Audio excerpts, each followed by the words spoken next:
My name's Alan Weisman, and I'm an environmental journalist. I have worked throughout the world, over nearly 60 countries on 7 continents. But I wasn't always an environmental journalist. I was interested in everything. That's why someone becomes a journalist. But more and more I begin to understand that every story at its base is an environmental story.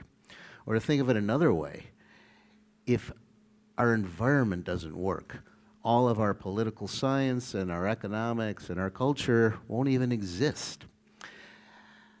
I found myself over the last couple of decades more and more not just covering environmental stories like nature, but environmental disasters.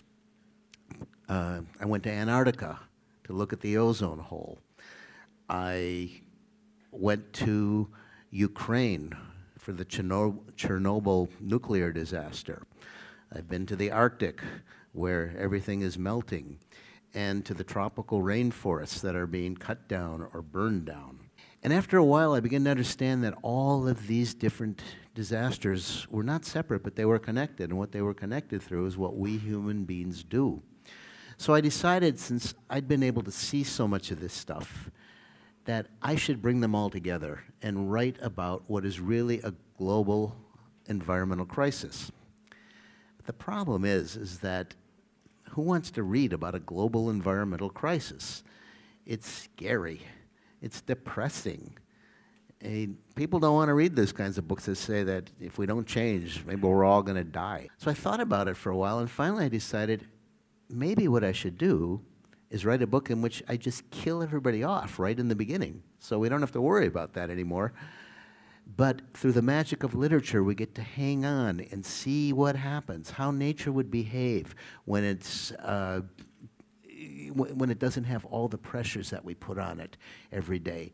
How fast could it heal the scars that we've left on this earth? How fast could it dismantle our buildings? How fast could it restore this planet to a garden? And in fact, it turns out much faster than I would have believed. So after I researched that book, it was an extraordinary experience. But the reason I wrote it, ultimately, was not because I wanted a world without us. It's because I want a world with us. I like human beings. I'm married to a human being. I want us to persist. So what I planned was, for the end of that book, The World Without Us, was to write in the epilogue how we might do this, how we might be able to have a world with us. I wanted readers, once they saw how beautiful the garden would be, to think, you know, isn't there some way to restore ourselves to that picture, only this time in harmony rather than in constant combat with the rest of nature? But the trouble is, as I was researching that very last part of the book, I ran smack into a fact that I wasn't expecting. And that is that about every 4 days, a little over 4 days, we add 1 million more people to this planet. Now that just didn't seem very sustainable. How could we possibly do that? So instead, what I ended up doing was raising a very radical question at the end of that book. And that question is, do we have to do something radical to be sustainable? Does the whole world have to participate in something like the policy that China experienced, the only 1 child per family? And I even went to a demographics institute in Europe that ran the numbers for me. And it turns out that if we did that, for a little while, population would increase, and then suddenly it would decline dramatically. And by the end of this century, there would only be a little more than 1.5 billion people on the planet. Now, 1.5 billion, that would give a lot of space for all those other species who are now being literally pushed off this planet by our overwhelming presence. It would give us a lot of room to breathe. But there's a problem. Nobody in the world likes the Chinese one-child policy very much, and that includes people I've met here in China. So nevertheless, everywhere I went, and that book became a huge bestseller. It's out in nearly 36 languages. Ultimately, every talk that I had with the press or with readers, it came down to that question. Wow, yeah, I guess we have to do something about that, but is there anything that we can do that is not as painful as the problems that arose during the Chinese one-child policy? And the question was so obvious to people, and yet it's a loaded question. The minute you ask it, people become uncomfortable. You know, for one, like any other species, we're designed to make copies of ourselves. And so that's what comes naturally. So restricting what comes naturally just feels unnatural and unpleasant to us. For another, you know, religion all over the world, all religions start with the idea of be fruitful and multiply, have a lot of children. Why? Because they want to become more powerful than the other competing religions. So, for example, my religion, I was born into the Jewish religion, which gave birth to the Christian religion. If you read the Bible, you learn that the patriarchs, the forefathers of that religion, were all polygamists for the same reason that the Mormons were later on. By having a lot of wives, it's a strategy to have a lot of babies, so you're bigger and more powerful than the neighbors. And then there's economics. You know, we always hear that the health of the economy is whether it's growing, and the faster and the more it's growing, the better it is. Economists love large populations. For one, they want a lot of consumers for their products. And second, though they oftentimes don't like to admit this, the more people on the planet, the lower wages are, because you have a lot of poor people who are competing for jobs. So it's a way to manufacture things cheaply. All of these pressures are against talking about population. And yet, I realized that if this was such a huge problem, I had to figure out a way to talk about it. So I decided to write my next book that came after The World Without Us, called Countdown. Both of these books have just been published here in China. In Countdown, I boiled the research down to 4 basic questions. Number 1, how many people can fit on this planet without capsizing it, without collapsing it? Number 2, kind of the converse, how much nature do we have to preserve in order to guarantee our own survival? Can we even know which species are essential to us before it's too late? Number 3, if the Chinese policy is unpopular, particularly in other places, is there any alternative, anything in all the world's wide array of cultures and nations and tribes that in their history or even in their holy books might accept the idea of not having such large families in time of need? And here's another example from that Bible. In the 4th generation of the patriarchs, there's a son. He's one of 13 children, but he's very observant. His name was Joseph. I think he's the first ecologist in history, because he noted that the world was entering a time of scarcity. So he has only one wife, and they just have 2 children. And when 2 people have 2 children, population doesn't rise because they've just replaced themselves. And he counsels the Israelites and the Egyptians that now's not a time to expand, but to conserve in times of scarcity and need. And it may be that we are now in another time of scarcity and need. You know, in all my travels, and I ended up going to 21 different countries to kind of take the cultural pulse of the world on this, several experts said to me that I was asking the most important questions on Earth. But 2 of them also added, and they may be impossible to answer.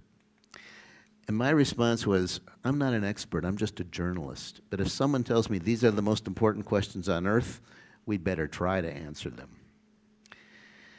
Nevertheless, they're so sensitive that even most environmental groups don't want to touch this question.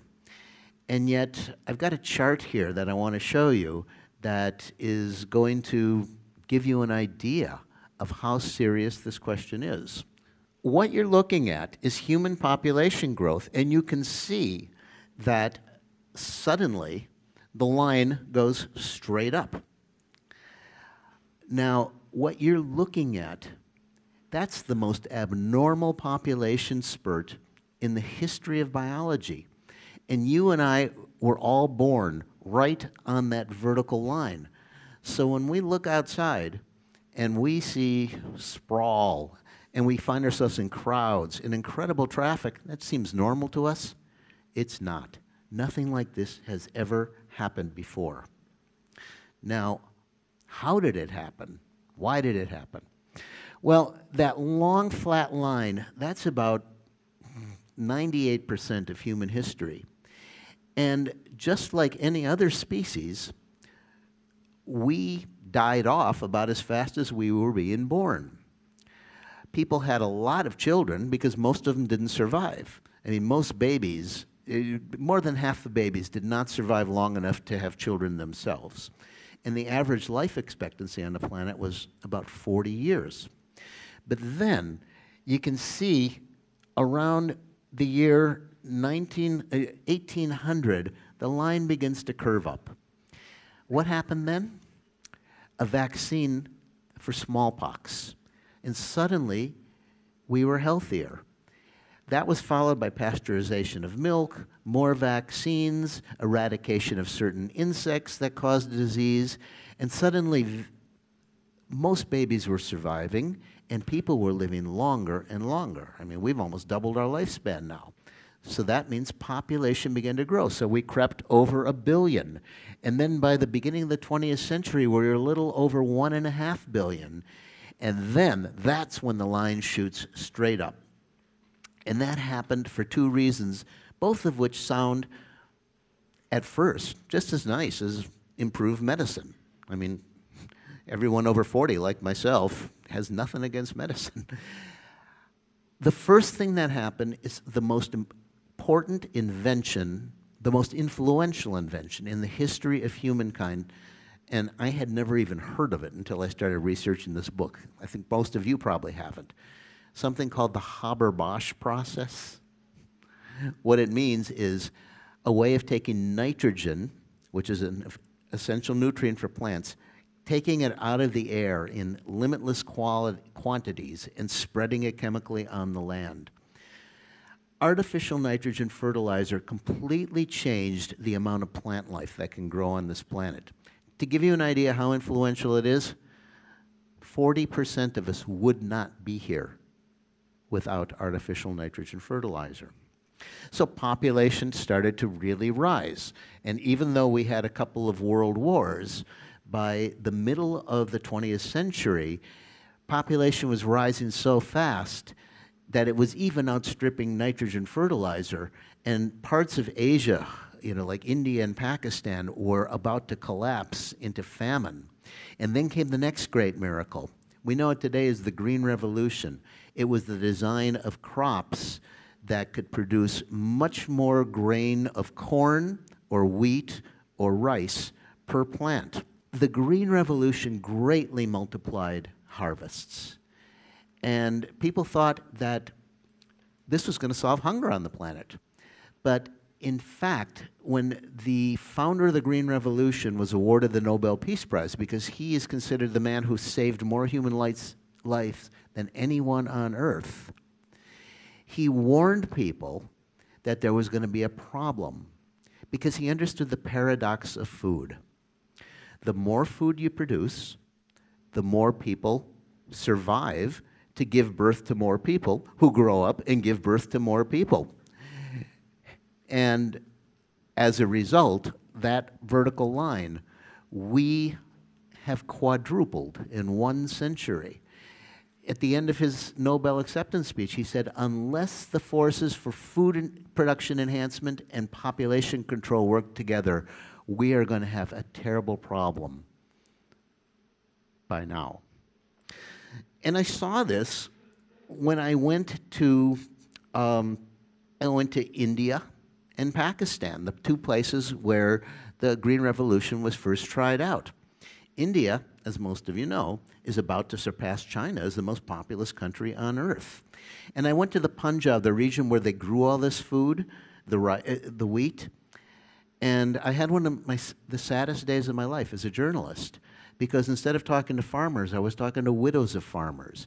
And they explained to me that so many wells had been dug to produce all this Green Revolution food that saved India from famine, that after a while they had to dig deeper and deeper and deeper, and after a while the farmers just could not afford to keep digging so deep.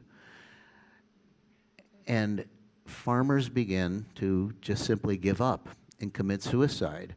And since 1995, 265,000 Indian Green Revolution farmers have committed suicide. And the symbolic way that they usually choose to do it is by using, because the Green Revolution plants were not developed in nature, they did not evolve with natural defenses, so we have to use chemistry to defend them. They drink pesticide to kill themselves. Pakistan? Well, Pakistan's simply out of control. Pakistan today is a country with nearly 190 million people in it, and it's about the size of the American state of Texas. And Texas has 26 million people. And by the middle of this century, if Pakistan keeps growing at the same rate, it's going to have nearly 400 million people, which is many more than my entire country, the United States, and it'll still be the size of Texas. And it can't possibly employ all these people, so it's a country that's filled with frustrated, angry, unemployed young men. And chaos is in the streets of Pakistani cities, and of course, many of these young men with no alternatives, they are easily recruited for terrorism. So this is a country that's, like I say, it's a scary place. So what do we do about this? I mean, we can't just pull away all the food and starve everybody. That wouldn't be humane. But we have to do something. And fortunately, what I found out is this is something that we have the technology for. You know, environmental problems like totally clean energy, we don't have the technology for massive amounts of totally emission-free energy yet to run all of our cities, you know, and our vehicles, and our Indias, and our Chinas, and my country. But we do know how to use contraception. We know how to make it. But how do we apply it? Well, you know better than I do some of what happened, sadly, with the Chinese one-child policy. I traveled through China for this book with many scientists from the Chinese Academy of Sciences, and as ecologists, they're grateful that the policy happened because there would be 400 million more Chinese here. And you know the strains on your environment right now. You know about the air quality, and you know about these incredible projects to bring water from one part of the country that are most costly in history, and the droughts or the floods. Imagine 400 million more people. But on the other hand, the price that was paid for that policy, there are all the sad stories about forced abortions and forced sterilizations, and the preference for male children, particularly in the countryside, over female children, which has created a sexual imbalance, a gender imbalance. Now, in China, that will take a generation to resolve when you have many more men than you have women. I don't mean to criticize China because you're not the only ones who've done this. The very first coercive population control program was started by my country in the 1930s on the island of Puerto Rico, which is a U.S. possession, where women were forcibly sterilized. They went in to the doctor, sometimes with a cold or for something else, and they came out with a tubal ligation. And later in the 1970s, India was not only sterilizing women forcibly, but they were giving men vasectomies forcibly. Now, China's program is just the most recent and was the biggest, and therefore it's the most famous. But as I traveled the world for this book, what I found out is that these three coercive programs are actually the exception. Many different countries and cultures have found ways that are culturally acceptable for people to voluntarily decide to have smaller families, and they've been very effective. I'll give you an example. When Iran had its Islamic Revolution in 1979, it was immediately attacked by Iraq because there was an oil-rich province on the border, and Iraq figured this new government isn't organized, it'll be very easy to go in there and grab the oil. And Iraq then was an ally of NATO, and it had sophisticated weapons, whereas Iran just had people. So the supreme leader of Iran, the Ayatollah, called on every Iranian woman who was fertile to do her patriotic duty and to get pregnant, to build a 20 million man army to help fight the invaders. And for a while, during that 8-year war, Iran had the highest birth rate in human history. At the end of the war, the economist who was in charge of planning and budget went to the supreme leader and said, we have a problem, because in 10 to 15 years, all these kids who were born in the war are going to grow up, and they're going to need jobs, and our economy won't be able to provide them for everybody, and we're going to, he said, a country with a lot of frustrated, angry, unemployed young men gets destabilized. You know, he could have been describing Pakistan. So the supreme leader issued a religious opinion. They call it a fatwa, which says that there was nothing in the holy book, the Quran, that prohibits people from using any kind of contraception they want if they have the number of children that wisdom dictates that they can properly care for. And next, Iran made every form of contraception, from condoms all the way up to operations for men and women, available throughout the country. A very devout Muslim woman I met in Tehran, who is an obstetrician gynecologist, told me about the horseback brigades that all these surgeons would go on to the most remote villages, bringing all these tools to people. Everybody was told that you can have as many children as you want. It's your decision. The only thing that was obligatory was that for couples to attend premarital classes, either in a health clinic or in a mosque, in which they learned, among other things, how much does it cost to raise, feed, clothe, and educate children. And last, and just as important, if not more important than making contraception available to everybody, they encouraged girls to stay in school. Because it turns out that everywhere I went, rich country, poor country, throughout the world, the best contraception of all is educating females. Because when a girl is studying, she almost always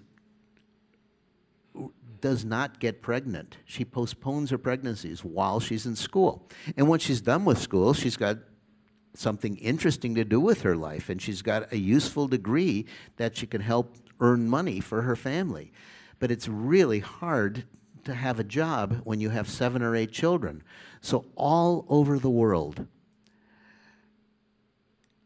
you educate a girl through high school, and on the average, she's going to have no more than 2 children, and many are going to have fewer.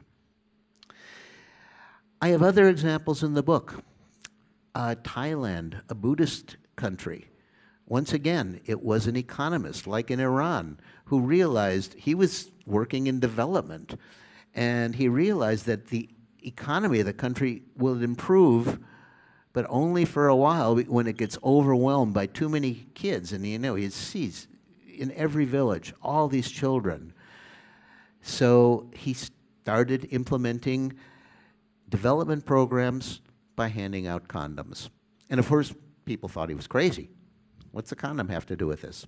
And one day he was giving a talk to a room full of people, and he was telling this, and he sort of forgot what he was doing subconsciously. He just opened up the foil packet, and suddenly there was a condom drooping from his finger.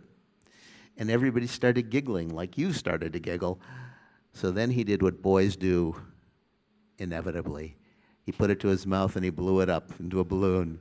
And everybody was laughing, so he said, I've got their attention. So he hands out condoms, and suddenly there's a condom blowing up contest to see who can blow the biggest one. And he does this all over the country, and he got the country laughing about contraception and brought them down to replacement rate. Replacement rate, again, that's 2 children per family maximum, so population doesn't grow. Today in Iran, their program, 60% of university students are female, and Iran came down to replacement rate with their voluntary program a year faster than China did with the one-child project. Some countries don't even need a program. You know, I had to go to the Vatican for this book because, as you know, the Catholic Church is violently opposed to birth control. They want a lot of Catholics. But it's surrounded by another Catholic country called Italy, which has one of the highest rates of female education. I think per capita there are more females in Italy with graduate degrees than just about any country. And they also have one of the lowest birth rates on the planet. That's not a coincidence at all.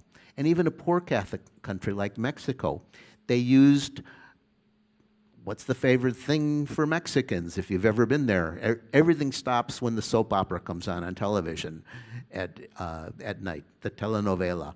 So they started these telenovela programs that shows one family with a lot of kids, and the family's in chaos, it has all these problems, and there's this other smaller family, and things are going well for them. And then the wife in this one family tells her husband, oh, I'm so tired, I'm gonna go start taking those pills. And the husband says, no, you need to produce more sons for me. So they fight for several episodes, and finally he sees the light. And as the viewership of this program rose over a decade, the fertility rate of Mexico dropped by 34%. So in every culture, there's a way that we can do this. And still, what happens when we do? Well, I went to Japan for this book.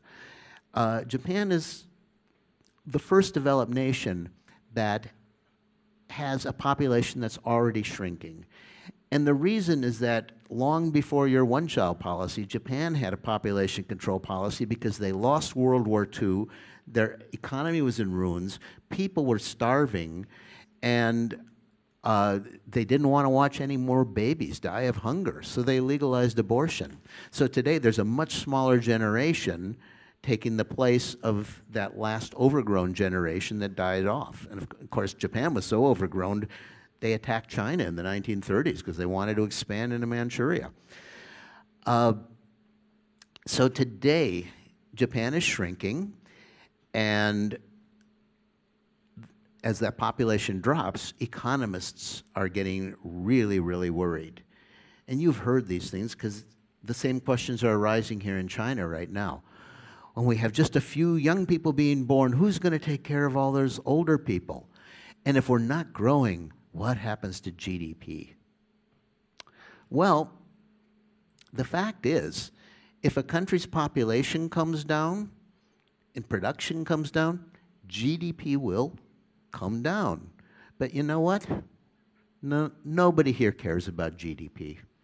What you care about is not the nation's income. You care about your own income.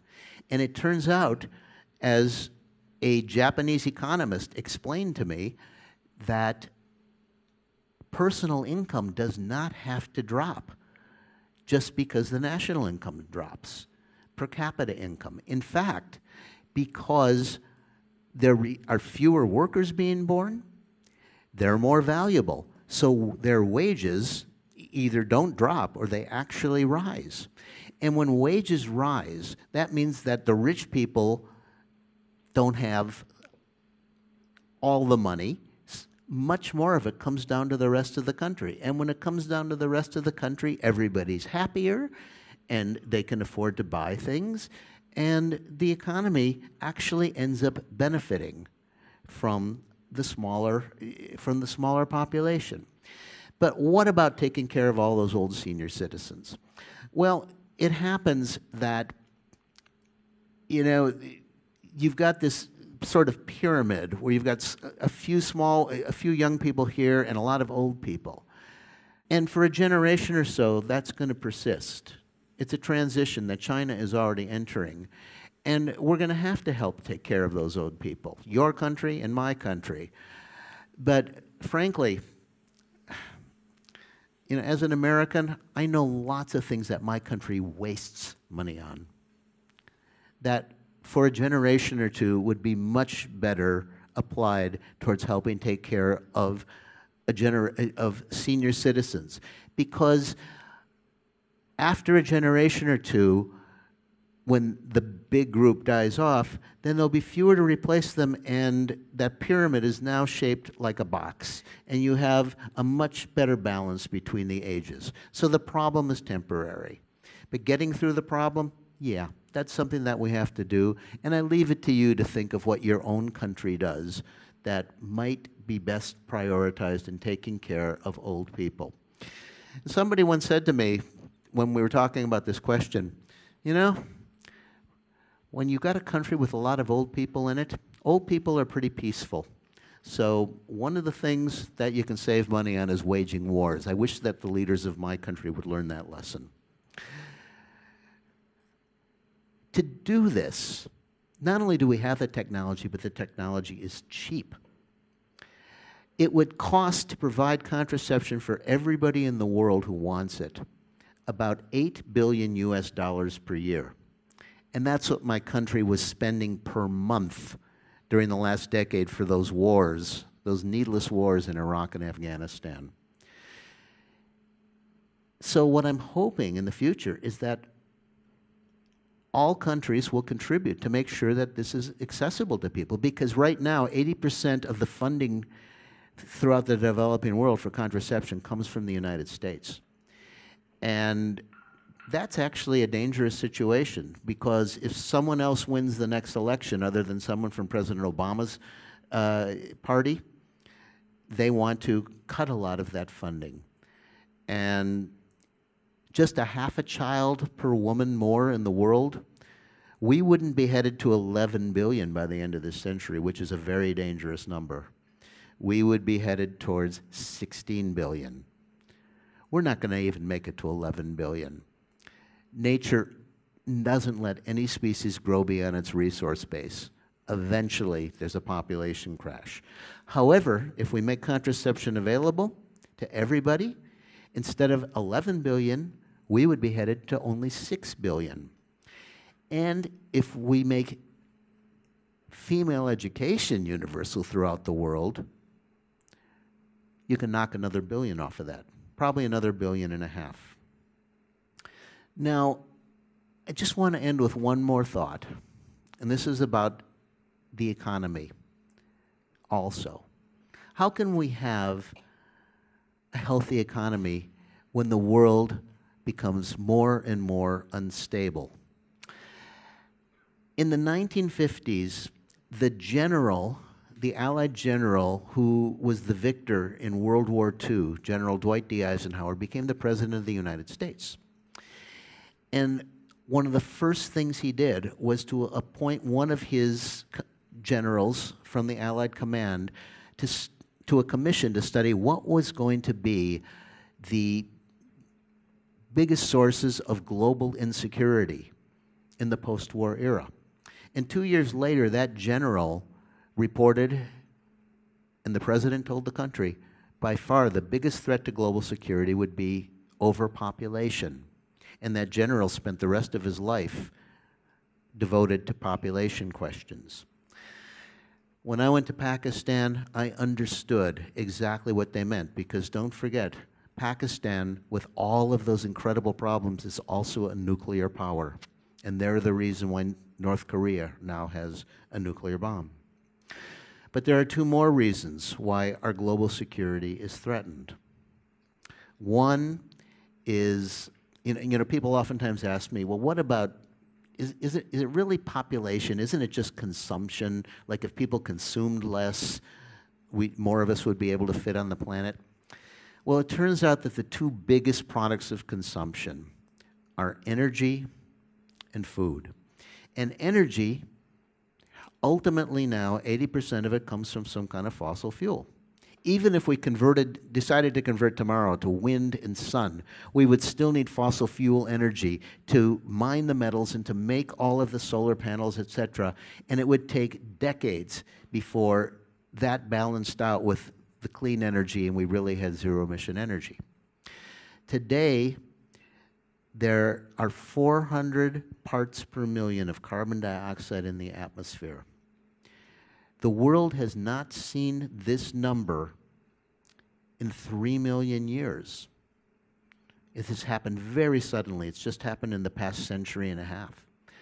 Well, 3 million years ago, the seas were 25 to 30 meters higher than they are today. And of course, we all know that they're rising now. Is this what we're headed to?